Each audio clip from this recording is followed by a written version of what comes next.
বন্ধুরা, আপনার কি 18 বছর পূর্ণ হয়ে গেছে বা আপনার ফ্যামিলির কারোর কি 18 বছর পূর্ণ হয়ে গেছে? এবার কি নতুন ভোটারের জন্য অ্যাপ্লিকেশন করবেন? অথবা আপনার 21 বছর পার হয়ে গেছে, বারবার ভোটার জন্য আবেদন করছেন, রিজেক্ট হয়ে যাচ্ছে, তাহলে ভিডিওটা আপনার জন্য। অবশ্যই ভিডিওটা মনোযোগ দিয়ে শুনবেন। ইতিমধ্যে নির্বাচন কমিশন জানিয়ে দিয়েছে ভোটারের জন্য প্যান, আধার, রেশন এই সমস্ত ডকুমেন্টসগুলো কোনো রকমভাবে গ্রাহ্য হবে না।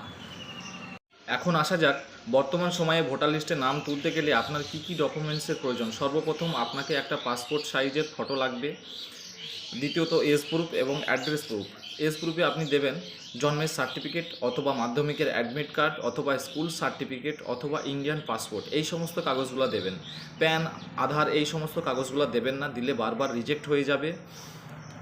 এর সঙ্গে যাদের 21 বছর পূর্ণ হয়ে গেছে তাদেরকে অবশ্যই ডিক্লারেশন ফর্ম দিতে হবে। সংযোজনী 3 ডিক্লারেশন ফর্ম অবশ্যই ফিল আপ করে দেবেন, না হলে আপনার রিজেক্ট হয়ে যাবে। অনেকেই এই ফর্মটা দেয় না যাদের 21 বছর পূর্ণ হয়ে গেছে।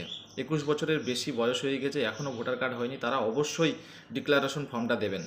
এবার আসা যাক অ্যাড্রেস প্রুফে। অ্যাড্রেস প্রুফে আপনি যদি আপনার নামে দলিল থাকে তাহলে খুবই ভালো হয়। যদি না থাকে তাহলে আপনি ব্যাংকের পাসবই দেবেন, অথবা আপনার নামে যদি ইলেকট্রিক বিল থাকে সেটা দেবেন।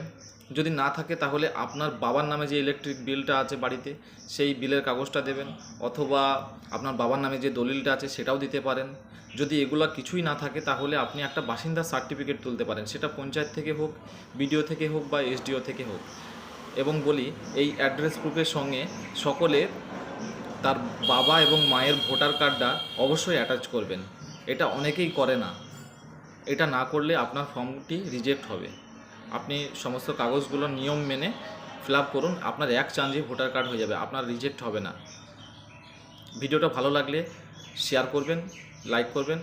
আর বিবাহিত মেয়েদের জন্য যে ভোটার কার্ড কীভাবে করতে হবে সেটা আমি একটা অন্য ভিডিওতে জানাবো। ভিডিওটা লং হয়ে যাবে, এই কারণে আমি আজকে আর জানালাম না।